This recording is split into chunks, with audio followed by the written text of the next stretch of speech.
안녕하십니까. 사회복지사 1급 시험 대비 사회복지조사론 단원별 문제풀이 제1회차 풀겠습니다.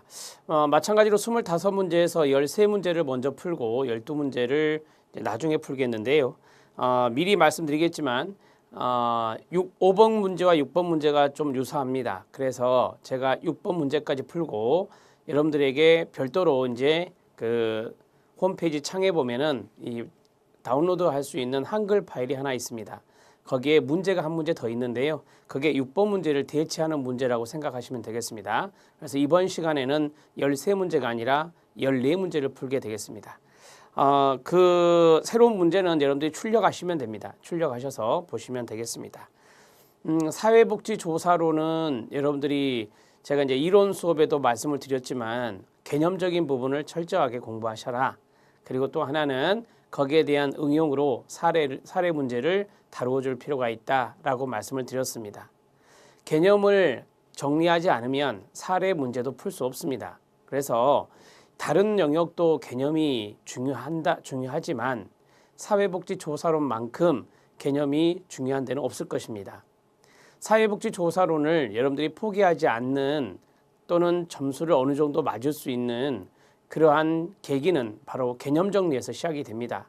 개념 정리를 하는데 초점을 주시고 이 단원별 문제도 보시면 아시겠지만 지문들을 쭉 보시면 개념 문제가 많습니다. 그래서 문제풀이를 통해 개념을 다시 한 번 더 정리하면 좋겠다라는 차원에서 개념 문제를 냈고 중간중간에 사례도 들어 있습니다.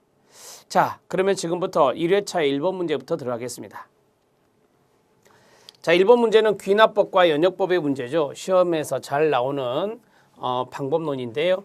자, 귀납법과 연역법에 관한 설명으로 옳지 않은 것은입니다. 1번에 보면 귀납법과 연역법은 상호 보완적이다 라고 말씀을 드렸습니다. 자, 우리 시험에 이미 이런 거 나왔어요. 상호 독립적이다. 상호 독립적이지 않습니다. 상호 보완적이다 라고 말씀을 드렸고요. 제가 암기법 하나 가르쳐 드렸죠. 연역법은 두괄식이고 귀납법은 미괄식이다. 그래서 연두기미 이런 식으로 외우시라 했는데 연역법은 그래서 이론이 앞에 있습니다. 이론에서 조작화와 관찰로 이어지는 것 맞습니다. 자, 모든 사람은 죽는다가 이론이죠. 자, 이와 같은 명제에서 시작을 한대요. 그러면 뭐다? 연역법이다. 자, 여기 모든 사람은 죽는다가 바로 이론이다 이 말이에요. 그래서 여기와 같은 명제에서 시작하게 되면 두괄식이기 때문에 연역법이 되는 것입니다. 자, 연역법은 개별 사례 관찰에서 출발하는 게 아니라 귀납법이 그렇게 출발하죠. 귀납법이 개별 사례 관찰에서 출발하는 것입니다. 자, 많은 사람들을 열거하면서 누구도 죽었다, 누구도 죽었다, 누구도 죽었다. 자, 그리고 나서 모든 인간은 죽는다. 모든 사람은 죽는다. 이렇게 끝내는 게 바로 귀납법이에요. 따라서 개별 사례의 관찰에서 출발을 하는 것은 바로 귀납법이라고 봐야 됩니다. 자, 5번째 들어갑니다. 경험적 관찰에서 여기서 끊어야 되겠죠. 보편적 유형을 찾는 것. 보편적 유형이 뭐겠어요? 이론이 되겠죠. 자, 이러한 것들이 바로 귀납법이다. 이렇게 말할 수 있습니다. 연역법과 귀납법을 이해하고 있는지 그걸 물어보는 문제가 되겠습니다.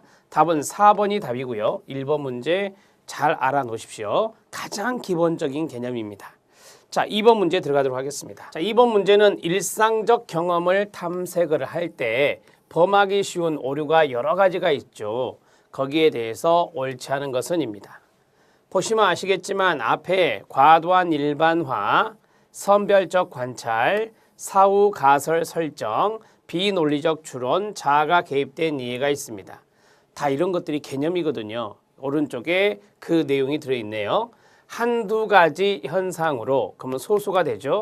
한두 가지 현상으로 무리한 결론을 도출하는 게 과도한 일반화, 과잉 일반화 맞습니까? 네. 현상을 관찰하는 데 있어 한두 가지 요소를 가로 선택적으로 관찰을 한다. 말 그대로 선별적 관찰입니다. 맞습니까? 네, 맞습니다. 잘못하고 있는 거죠, 다. 자, 사후 가설 설정. 이 개념은 좀 알아놓으셔라 라고 했는데요. 가설을 검증해서 결론에 도달하는 것이 원칙입니다. 그런데 그 순서를 밟지 않았대요. 밟지 않고 역으로 나타날 수 있는 자신의 추론에 맞추어서 가설을 설정했다라고 했습니다. 그래서 이것을 사후가설이라고 하는 것입니다. 나중에 가설을 설정했다 그래서요.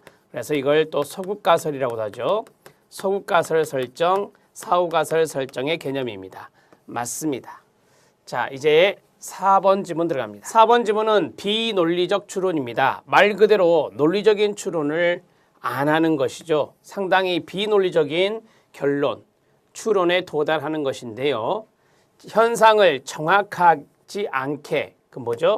부, 정, 확이라고 하고요. 관찰했을 때의 오류다. 그러면 부정확한 관찰이 되는 겁니다. 지금 여기 오른쪽에 있는 것은 부정확한 관찰의 개념이에요. 비논리적인 추론이 아니라. 자, 4번 지문 탈락.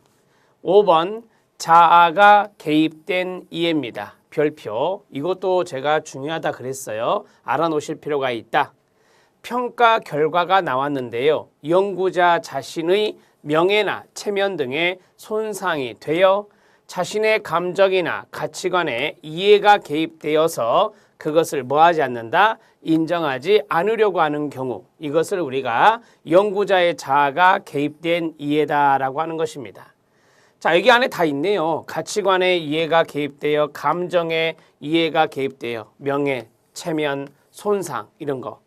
그리고 그 연구자가 그 결과를 인정하지 않으려고 합니다. 이것도 오류입니다. 자아가 개입된 이해라고 합니다. 맞습니다. 답을 해결했습니다. 4번이 답이 됩니다. 일상적 경험을 탐색할 때 범하기 쉬운 오류도 사례 문제로 충분히 나올 수 있습니다. 3번 문제가 바로 그런 문제인데요. 한번 보겠습니다. 자, 3번 문제는 공공부조를 받고 있는 모자 가정 5명을 대상으로 직장 체험 효과를 조사한 결과 모두 효과가 없는 것으로 나타났습니다. 그래서 공공부조를 받고 있는 모자 가정에 있어서 어머니의 직장 체험 효과는 없다는 결론을 내렸습니다. 무슨 오류인가라고 했습니다. 자, 이것을 보는 순간 이 5명을 대상으로 해서 무리한 결론에 도달했네요. 그렇죠? 소수를 대상으로 공공부조를 받고 있는 모든 모자 가정에 이 직장 체험 효과는 없다라고 했으니까 이러한 것을 뭐라 하겠습니까? 과도한 일반화의 오류다 이렇게 말하는 거예요. 과도한 일반화의 오류라고 알 수 있는 대목이 바로 이 5명이라는 숫자입니다. 소수를 대상으로 해서 무리한 결론에 도달했기 때문에 과도한 일반화의 오류라고 하는 것이죠. 나머지는 참고하시면 됩니다. 3번의 답은 5번입니다.